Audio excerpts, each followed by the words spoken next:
I'm Kent Bond, and I'm the assistant coordinator for the Arnie Wolff Soccer Complex, and this is Paul Grassl. We're just going to ask Paul a few questions today about his concession stand and his soccer complex. Paul, why do you feel that the concession stand is such a great asset?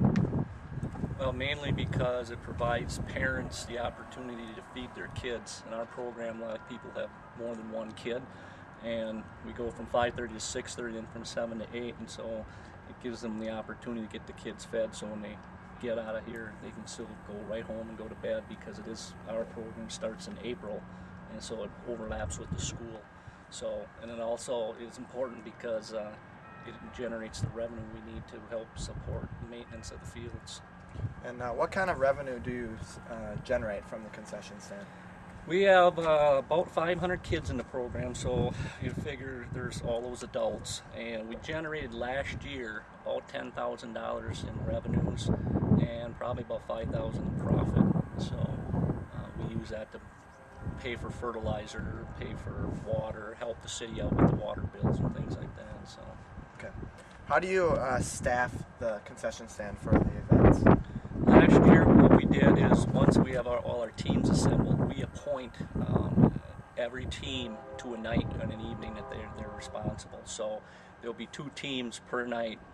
We run on Tuesdays and Thursdays, so we got 38 teams in the program, and so we just appoint a team, and we cover that at the parents meeting, which we have in February. So all the parents know ahead of time that they should help the coach out by organizing the nights that they are appointed to, so that the coach doesn't have to bother with that. So kind of make that a good point.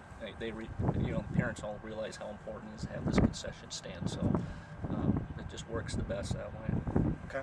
And then what kind of items do you have in the concession stand, as far as, obviously there's going to be candy and drinks, but what would you have as far as cooked items? As far as cooked items, what we've done is we've partnered with Quiznos. They bring in these little Sammies, and we sell those just kind of so they have kind of a healthy item there. The reason we've done that is the owners of the Quiznos, actually, they contributed heavily towards putting in the irrigation into the soccer park, so we're kind of patronizing them for that. And then we also have the hot dogs, which are pretty easy to do. We just pretty much microwave the bag, and then we throw them in hot water and then just pull them out of there as we need them. Okay. Those are the only cooked items that we got. Okay, and then how do you, as far as the hot dog buns? Well, that's not exactly convenient, but we go to a local grocery store and kind of estimate. We always like to underestimate. We'd rather sell out than have too much. They can always buy something else, but we pick up the hot dogs pretty much. We watch for when they're on sale, and since we have a freezer in the concession stand, we can buy a lot of them and throw them in the freezer, and they'll keep. But then the buns, we just routinely go down to the grocery store, pick up fresh buns every day. Okay.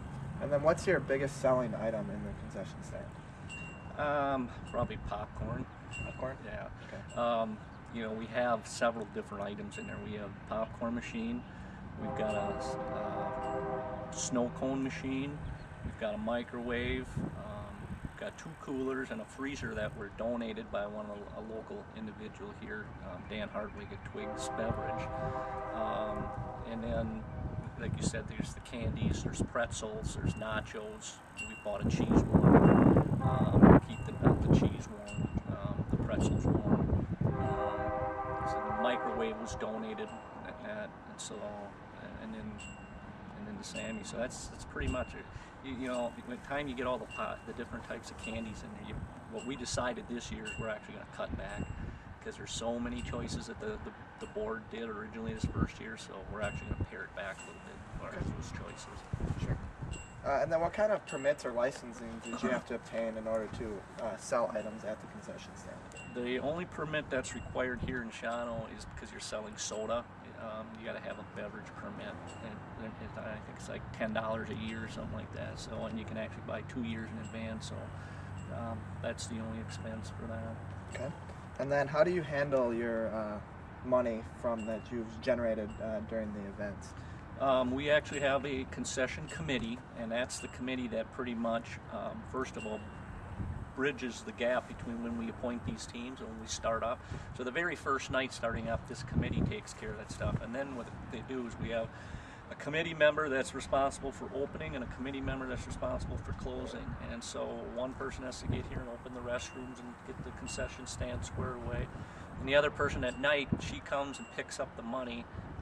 And what I've done, because I'm also the treasurer, is I've given her access to the bank account, and she just takes the money that was generated and has a deposit bag, and with deposit slips, and she either puts it in the overnight drop box, you can put it in, and then she picks up the bag the next day, or sometimes she just deposits it the following morning once the bank opens. Okay. And then moving on from the concession stand to the actual fields itself, what do you feel are the advantages of the roller nets? Roller nets can be pushed out by two people real easy. They pretty much, that's the main thing. It says when you're maintaining the field and the maintenance people on the lawnmowers need to cut the grass, they can just push them back real easy. One person can actually do it. They push one side and push the other side, and then they can push them right back into place. So it's a huge advantage to moving those things around for when you're doing maintenance, grass cutting, and things like that. Now, have you had any problems as far as vandalism, damage to the equipment, or anybody, young kids, coming out, climbing on them, or moving them around? Those particular goals are made for that particular purpose. They're heavy. They can't get tipped over. I mean, kids and adults can hang on them if they wanted to. And there are bars that you can spike them into the ground. The drawback of spiking them into the ground is that then you can't push them around when you're cutting the grass. But they are heavy enough that, and the wheels lock. There's a mechanism on it that makes the wheels so that they can't move. Okay. So you have to literally unlock the wheels. But no vandalism so far the first year. We do have kids that come here and do rollers blading and things like that. They kind of put some marks on the concrete, but it is policed because it is a park, so the police do drive past here periodically to make sure to check things out. Okay, and then our final question would be, if you could change something about the concession stand, what would you change? Nothing. I mean, the concession stand is the key revenue maker for this whole thing. Like I said, last year, that $5,000 that we made paid for the popcorn machine and the snow cone machine and all those things. So we literally last year pretty much broke even, but all the equipment in there now is paid for. And so now we'll use the revenues, like I said, to help support the city. As you can see, there's no bleachers here yet.